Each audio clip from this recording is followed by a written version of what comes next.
We were both kidnapped and assaulted. This happens to people you know. It happens to people you love. It might be happening to you. I cannot tell you the number of patients I have who are like, so you'll be able to tell me if something happened or if you found DNA, and I can't, and it breaks my heart every single time. At least 25,000 untested rape kits were sitting in law enforcement agencies and state crime labs. We have thousands of rape kits sitting on shelves in South Carolina. I mean, who are those people? I think it's pretty frightening. It happened when I was 20. We were blindfolded, it was dark. Whoever did this knew what they were doing, so we never saw their faces. You know, I could still hear their voices right now. But there were a lot of people coming and going during the night, and so I think I get it why the police never made any headway. That process at the time, that rape kit, we had already been up for 36 hours. We had been, kidnapped and kept all night into the next day. So traumatized already, and so injured and just so tired and so stunned that the whole rape kit process is a whole nother process that the common average person doesn't even think about. It's horrible. I mean, I've heard it referred to as it's like you're being victimized again. I went to Kentucky 2, maybe 3 times in the first year to look at mugshots, but to no avail. In my mind back then, they were still investigating. It was still I thought it was an active case. That's another thing, it just goes to show you can't really assume anything. In about 2017, I had become interested in finding out about rape kits because I had learned around that time frame that Kentucky was working to clear their backlog. So I called an investigator with the Louisville Police Department. After several months, he wrote me back and said he was sorry to say that our kits had been destroyed, actually about 18 months after the crime took place. So I was devastated. I felt like really it just opened up a whole nother bad chapter in my life. It really put me on a mission. And I was thinking of my 2 daughters, and I thought, this can't continue to happen where kids are destroyed or don't even know where they are. So a group of people with the Julie Valentine Center had already, unbeknownst to me, had been working with some legislators in Columbia, and a bill had been pre-filed already. The point there was to create this tracking system.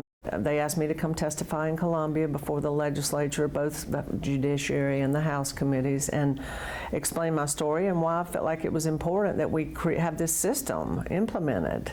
Back when this all started several years ago, there were thousands and thousands and thousands of untested kits, and that many of them were also unaccounted for. I mean, who are those people? So I think it's pretty frightening. The bill did pass unanimously, and the language in the bill states that there is a time frame for SLED to get this system up and running.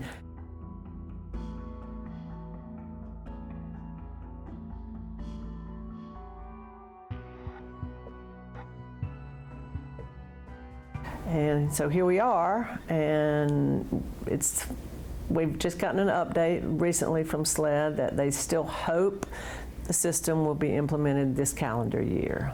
Yes, it's very frustrating, and I do feel like I can't help but feel like this hasn't been a huge priority of theirs. What's mostly frustrating is this was a unanimous bill, passed unanimously, and obviously I thought it was going to be in place sooner. Knowing nothing is the worst thing, and not knowing who to talk to get nothing, is beating your head against the wall. I just think I think this is so necessary.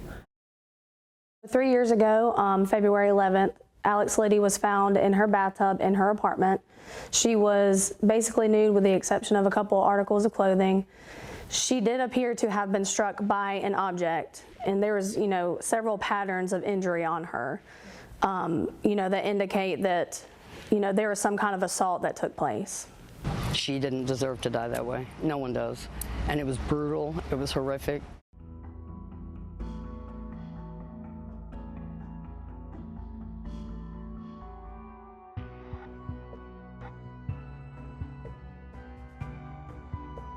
We did a preliminary sexual assault kit that has been sent off. We just haven't received the results back yet. It's kind of hit or miss. We never really know when we're going to get things back. I know that they consistently have things being sent in every single day. So I don't really know what process they take to, get the things processed to get answers back, but we never really have a timeline of when we're going to get results back.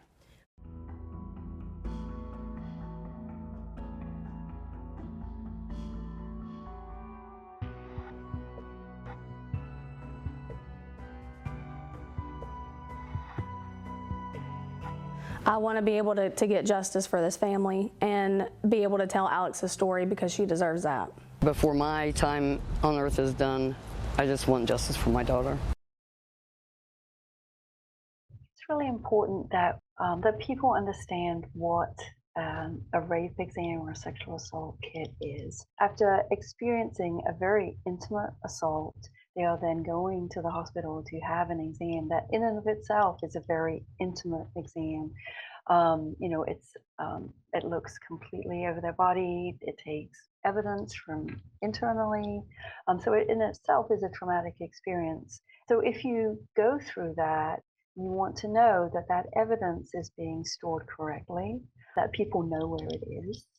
I think it's important to remember that if somebody goes through this process, for that to then not matter compounds the trauma that they would have experienced from the sexual assault itself. If 42% of South Carolina women have some experience of one or another forms of sexual violence or intimate partner violence, that means that, if you walk into a room of 20 women, 9 of them have experienced some form of victimization. So this is not something that happens to a small number of people who you don't know. This happens to people you know. It happens to people you love. It might be happening to you. I'm really hopeful that they meet their current target date of having it implemented this calendar year. So we know that rape kits sit untested, and we also know that many states made commitments to change that situation several years ago. So we wanted to pull this data in order to, as an accountability and a transparency project, to see what happens after something leaves the spotlight. Very few states publish backlog data regularly. We gave each state 6 months to respond. We went back and forth with many of them. We were able to get to 30 states, so it's an incomplete analysis. But we found that in 2022, across 30 states, at least 25,000 untested rape kits were sitting in law enforcement agencies and state crime labs. South Carolina was denied with no further information. We made several attempts, phone calls as well, and we're not able to get a request approved.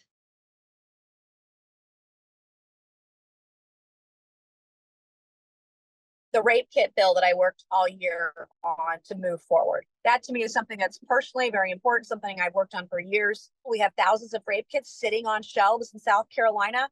Getting that bill through helps every woman in South Carolina who's a victim of rape.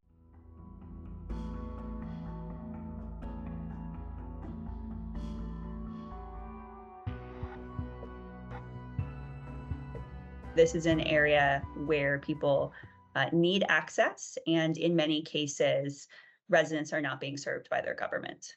It's so frustrating that South Carolinians don't have access to this information the way that other people do in other states.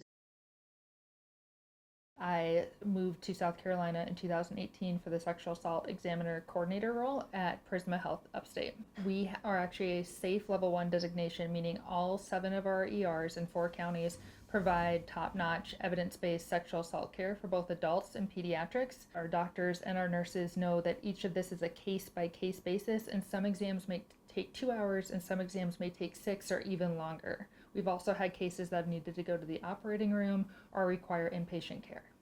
Our emphasis with our practice is giving the patients back all the control, and that can be things from how we choose to do the exam, the order in which we do it in. If there are parts of the exam they may want to take extra time on or may want to skip entirely, that's okay. That's where our training comes in, where we have a conversation with them and we do the least traumatic thing possible while still getting the most evidence possible.